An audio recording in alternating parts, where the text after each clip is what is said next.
बिस्मिल्लाहिर्रहमानिर्रहीम। सज्जाद अहमद की तरफ से सबको सलाम पहुँचे। विजुअल बेसिक का चैप्टर नंबर 10 और लेक्चर नंबर 56 है।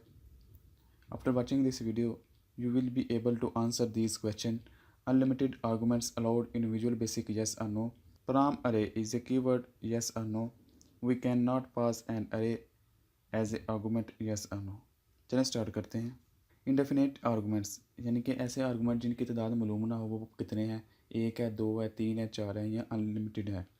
हमने पहले जितने भी क्वेश्चन किए थे उनके अंदर जो भी आर्गूमेंट पास करते थे वो सेपरेट कॉमा के साथ करते थे और वो 1 हो सकता था, 2 हो सकते थे, 3 हो सकते थे, जितने भी थे उनके में कॉमा डाल के सेपरेट करके उनको पास करते थे। लेकिन अगर हमें आर्गूमेंट्स की तादाद मालूम ना हो यानी कि किसी जगह ऐसे सॉफ्टवेयर की ज़रूरत पड़ गई है जिसकी जगह हमें ये नहीं पता कि कितने आर्गूमेंट पास होने हैं, तो हम वहाँ इंडेफिनेट आर्गूमेंट की तकनीक लगाते हैं।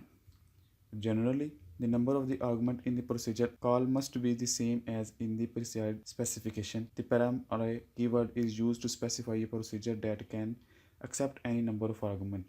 यानी कि नॉर्मली तो हमें पता होता है कि कितने आर्गूमेंट्स आने हैं, लेकिन अगर ना पता हो तो हम वहाँ एक कीवर्ड यूज़ करते हैं फ्रॉम अरे का। सिंटैक्स क्या है इस चीज़ के लिए? The syntax of using indefinite argument is as follow. Function name, function का नेम आएगा, और फ्रॉम अरे जो कि एक कीवर्ड है और आर्गूमेंट का नाम। उसके अंदर जितनी भी स्टेटमेंट हमने एग्जीक्यूट करानी है, जो भी प्रोग्राम एग्जीक्यूट कराना है वो लिखेंगे, और एंड फंक्शन जिसका मतलब होगा कि हमारा फंक्शन ख़त्म हो गया। एग्जांपल हल कर लेते हैं। ये वही चीज़ है, एक बटन लगाया, बटन के क्लिक इवेंट के ऊपर ये मेन जो विंडो है ये कॉल होगी। जब ये कॉल होगी तो उसके अंदर पहले सबसे पहले क्या लिखा हुआ है, CALL कॉल SUM, यानी कि एक प्रोसीजर को कॉल किया गया है, उसका नाम सम है और उसके अंदर 3 आर्गूमेंट्स दिए गए हैं। अब ये अपने अंदर सम को ढूंढेगा कि सम किस जगह है। तो सबसे पहले ये इधर आएगा सम के पास, और सम के आगे कीवर्ड है फ्रॉम अरे, और साथ ही इसने NUM और साथ ही छोटी ब्रैकेट्स लिखी हुई हैं। फ्रॉम अरे कीवर्ड्स का मतलब यही है कि यहाँ जितने मर्जी पैरामीटर्स आ सकते हैं। चूँकि हमने ऐसा प्रोग्राम लिखा है जिससे कि अंदर पता नहीं कितने 5 हैं, 10 हैं, 20 हैं, जितने भी पैरामीटर आएंगे उन सबको जमा करके उसका सम शो करवाना है। तो सम शो करवाने के लिए हमने एक वेरिएबल डिक्लेयर कर दिया जिसका नाम S है और वो इंटीजर टाइप का है। उसके अलावा फिर हमने इसके अंदर लूप लगा दी, फॉर लूप। कहाँ से लेके कहाँ तक? 0 से लेके अनबाउंड, और ये नंबर जो आ रहा है नीचे से यानी कि ये वाले नंबर जो हैं इसको NUM का नाम दे के इस जगह एक्सेस कर दिया। अब नम के अंदर पता नहीं कितने नंबर है, तो इसलिए कोई लिमिट का नहीं पता कि कितने तक फॉर लूप चलनी है, तो उसके लिए कीवर्ड यूज़ किया अनबाउंड का, यानी कि 0 से लेके अनबाउंड तक फॉर लूप चलेगा। और हर दफ़ा क्या करेगा, जो ये नंबर है उसका आई इंडेक्स, आई क्या है, आई पहले 0 है, फिर 1 है, फिर 2 है, फिर 3 है, इस तरह।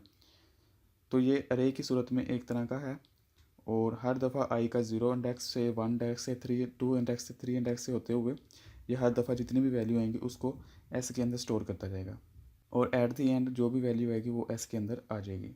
तो इस तरह क्या होगा कि हमारे पास जितने भी आर्गूमेंट्स जिनकी हमें तादाद मालूम नहीं है उनको भी हम हैंडल कर सकते हैं।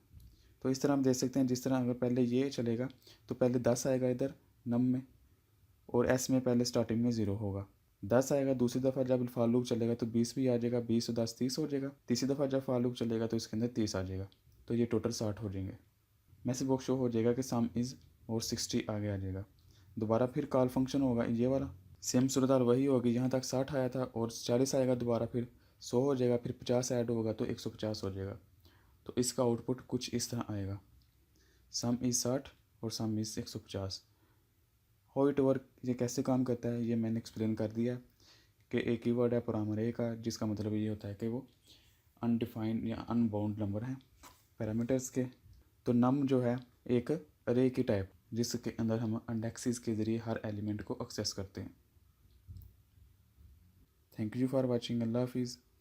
अगर कोई क्वेश्चन है कंप्यूटर साइंस के मुतल्लिक वो पूछे, दिए गए क्विज़ के आंसर कमेंट्स करें, चैनल को सब्सक्राइब करें और इस वीडियो को अपनी क्लास वालों के साथ शेयर करें।